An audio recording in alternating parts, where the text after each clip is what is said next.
Hal ini Bapak Ibu sekalian, kita juga terus coba perbaiki. Saya perintahkan staf khusus, ini ada di sini semua staf khusus, di depan ini, untuk mengawal proses digitalisasi di Kementerian Agama. Insya Allah di launching kapan Pak Bu? Tanggal 25 kita launching layanan digital Kementerian Agama.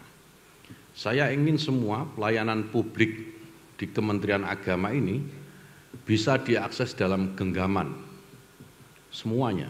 Oleh karena itu dalam kesempatan yang baik ini saya juga ingin mengingatkan kepada Bapak Ibu sekalian untuk kooperatif dalam menyiapkan layanan digital ini. Sejak hari pertama saya masuk di kementerian ini, layanan digital ini pertama kali yang saya perintahkan untuk disiapkan. Karena saya tahu dan saya meyakini betul bahwa digitalisasi ini bisa menjadi jawaban atas sekian banyaknya problem yang ada di Kementerian Agama. Sampai hari ini belum selesai, tapi insya Allah 25 di launching udah beres. Artinya 2 tahun proses mendigitalisasi Kementerian Agama ini butuh waktu 2 tahun. Bottleneck-nya banyak, obstacle-nya itu macam-macam. Ada yang anggarannya tidak tersedia, ada juga di Satker yang tidak mau diintegrasikan. Maka saya kasih deadline kepada staf khusus yang saya serahi tanggung jawab ini. Kalau 2 tahun ini tidak selesai, maka saya akan ganti semua pasukan, mulai staf sus sampai direktur-direktur itu sampai saya ganti semua itu. Karena saya nggak mau, ini nggak beres. Digitalisasi ini kunci dan saya minta ini diberesin. Bapak Ibu sekalian, di samping transformasi digital, saya juga berharap Irjen ini juga tidak melakukan tugasnya itu secara konvensional juga. Lakukan pengawasan secara online, secara digital pula. Nanti saya kira kalau digitalisasi pelayanan ini sudah firm, sudah siap betul di launching, ini akan membantu Inspektorat Jenderal dalam melakukan pengawasan secara online sehingga lebih mudah dan cepat. Saya sering mengeluh kepada staf. Saya ini orang yang jarang mengeluh, Pak. Tetapi ketika menemui tumpukan map pink yang isinya hukuman disiplin, itu saya mengeluh banyak sekali. Jadi ASN ya, aparatur sipil negara yang di Kementerian Agama ini yang harus mendapatkan hukuman disiplin. Mulai urusan yang remeh-temeh sampai urusan yang besar. Itu tumpukan di meja saya. Hampir tiap hari ada. Nah, untuk itu saya meminta juga kepada Pak Irjen untuk merubah orientasi inspektorat dari penindakan kepada pendampingan dan pengawasan. Jadi supaya mulai dari perencanaan, proses perencanaan kegiatan sampai pelaksanaan itu didampingi. Jangan ditunggu di ujung ketika sudah selesai kegiatan baru dicari-cari kesalahannya. Saya tidak mau ini terjadi lagi.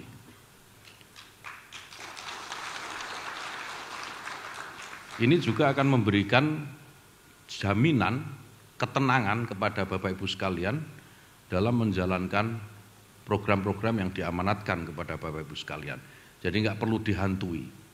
Tadi pagi saya bersama Pak Sekjen dan Pak Irjen bertemu dengan anggota 5 BPK RI, kita melakukan entry meeting sekaligus konsultasi. BPK juga menyarankan hal yang sama kepada kita untuk tidak sedikit-sedikit melakukan penindakan, sedikit-sedikit melakukan hukuman, tetapi lakukanlah pendampingan. Itu jauh lebih baik karena mencegah itu selalu lebih baik daripada mengobati. Dan saya kira Pak Irjen sudah mencatat ini baik-baik dan siap untuk menjalankan. Nah, kalau sudah begini, masih saja ada Satker yang seenaknya saja gitu. Siapa saja di antara kita yang seenaknya? Diingatkan Pak Irjen, lakukan evaluasi. apakah yang bersangkutan masih layak dipertahankan di jabatan yang sekarang diembannya, atau perlu kita carikan jabatan yang tanggung jawabnya lebih ringan. Ya. Kalau merasa tidak kuat dengan tanggung jawabnya, tolong dievaluasi, carikan tempat yang pekerjaannya lebih ringan. Pak Sekjen saya kira juga bisa membantu dalam hal ini. Saya tidak mau tahu lagi, sekali lagi, waktu kita sempit Bapak Ibu sekalian, waktu kita sempit tidak banyak, dan saya minta semuanya disiplin untuk hal ini. Saya tidak peduli itu eselon 1, eselon 2, eselon 3, eselon 5, 6 sekalipun, kalau ada eselon 5 dan eselon 6 itu. Nggak benar ya dievaluasi, diingatkan, dievaluasi, kalau masih saja kepala batu gitu ya, masih keras kepala, sekali lagi carikan tempat yang lebih ringan tanggung jawabnya.